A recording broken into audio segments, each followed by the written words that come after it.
There's a country in Southeast Asia with more freedom, more opportunity, and more authenticity than its flashier and more famous neighbor. And no, I'm not talking about Thailand. I'm talking about Cambodia. That's right, Cambodia. Now, I know what you're thinking. Wait, isn't that the place with unexploded ordnance, millions of mines, and other munitions waiting to turn me into minced meat? In the jungle, maybe. Cambodia is a place with one-year visas, $300 a month rent, and women who might offer you more than just a weekend and their wire transfer information. But let's back up. For decades, Thailand was sold as the ultimate destination for single Western men. Palm trees and pad thai. And let's be honest, a dating culture that offered to make us feel wanted again. You know it, and I know it. They put it in the brochures. But here's what they don't tell you. Thailand is not what it used to be, not for us anyway, not anymore. In the past, you could show up to Thailand with a backpack and sleep on the beach for 6 months. Today, staying in Thailand long-term means playing visa roulette, hopping borders, filing paperwork, checking in with immigration every 90 days like you're on probation. Unless you want to hand over $20,000 for an elite visa, you're treated like a nuisance with a passport. Meanwhile, in Cambodia, they stamp you in and say, welcome. You pay for a business visa extension and you're good for a year. No exit and re-entry. No humiliating visa runs. No elite visa needed.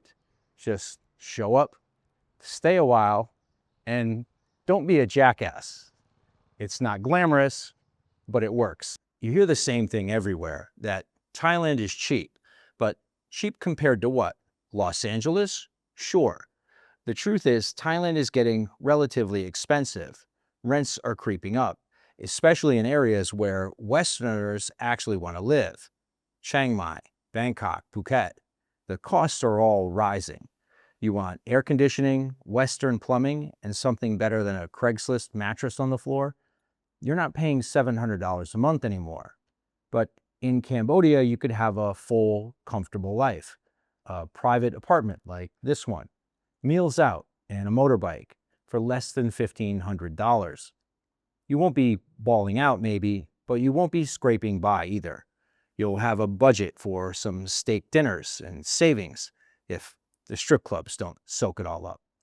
But try getting by on that budget in Bangkok today.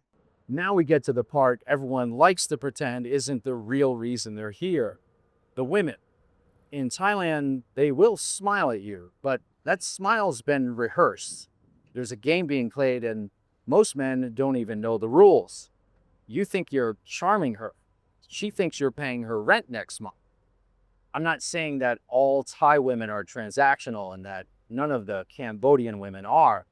I'm saying that in Thailand, the dating game on a whole is a transactional system, and that you're not new, you're not special, you're just part of the ecosystem. In Cambodia, things are a bit different. Simpler, slower, not easier, but more real. The women are more traditional. You're not on Tinder, and they're not trying to hustle you, only because they haven't been taught how yet. They might be looking for something real, and you're not one of 1,000 foreigners that passed through last week. You're one of a handful, and that matters. That being said, don't mistake interest for innocence. The women here may be sweet, but they're not stupid. Now let's talk lifestyle. Thailand is a machine. High-speed trains and high-tech transit systems, giant luxury shopping malls, YouTubers like me with GoPros and gimbals everywhere. It's modern, it's slick, it has everything and everyone. But Cambodia feels like the well-kept secret you've been let in on. Even encounters with other expats here feels somewhat more genuine. It's slower paced. People have more time. You'll have more time to think and to breathe. And if you miss the noise, Thailand is only an hour away. You can fly from here in Phnom Penh to Bangkok in the time that it takes to watch a Netflix episode. So why live in the noise when you could just visit it? But let's be fair. Let me play devil's advocate for a minute. If you want modern infrastructure, Cambodia has come a long way, but Thailand still wins. You want clean beaches, high-speed trains, and a well-established expat community? Go to Thailand. You want world-class hospitals, dentists with degrees from the UK, and a fully staffed ICU in case you have a heart attack? Thailand, hands down. Cambodia is still developing. The roads can be a dusty, dirty mess. The power goes out, and the healthcare system ranges from primitive to, please, don't get sick. And then there's the big one, China. Chinese overdevelopment is swallowing parts of Cambodia whole. Scenicville, it used to be a laid-back beach town full of expats. Now it's Chinese casinos, concrete towers, and crime syndicate money. There are legitimate concerns about safety, about corruption, about Cambodia's very sovereignty. If Thailand is a polished machine, Cambodia is still holding together with duct tape and dreams. And that's a big deal. So if you can figure out how to live in Thailand legally, long-term, comfortably, affordably, more power to you, truly. Drop your comments below and let the rest of us know how you're pulling it off. But if not, Cambodia is right next door. Here in Phnom Penh just last weekend, I ran into a guy who watches this channel. We had a few beers and got to talking about expat life. He had lived in Thailand for several years until it wore him down, and then he moved here. His pockets are deeper than most of ours, so he forked over that 20 grand for the Thai elite visa. In Cambodia, he pays 500 bucks a year to renew his business extension.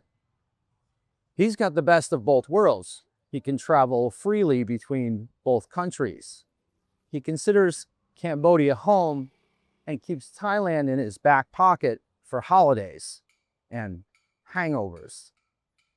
If you've got the budget to buy your way into Thailand with that visa program, that is your best bet for expat life here.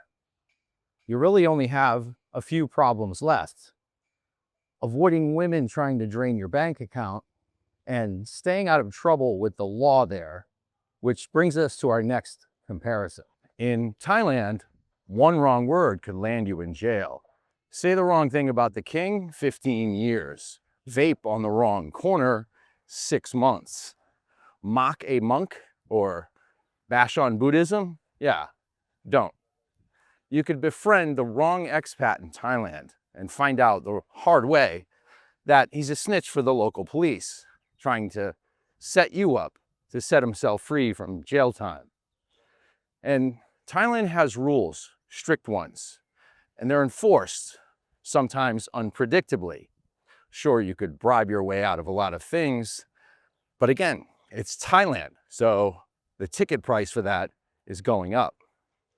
Here in Cambodia, it's different. Messier, yes, but more flexible. The police here generally aren't trying to arrest foreigners for speaking out. And you're not living under a monarchy with a massive social media police force. You still need to be careful, but you're not quite walking on eggshells. There's a kind of rough freedom for you here if you want it, if you could channel your inner Wild West. John Wayne might have crushed it in Cambodia. I definitely can't say that Cambodia beats Thailand for every single male expat. It's just a better choice for those of us who've tried both places and then landed here. Sure, Most of us were drawn to Thailand at first, the polished paradise, but we found it crowded and expensive, complicated for a long-term stay. So we opted in for a country that's flawed, raw, unpredictable, but one that doesn't seem to mind making room for us. You can still live the Thailand fantasy with money or a magic visa formula, but for a growing number of expats these days, there's a reality, and it's called Cambodia. It's not for everyone, but it's been working for me, and it just may work out for you too.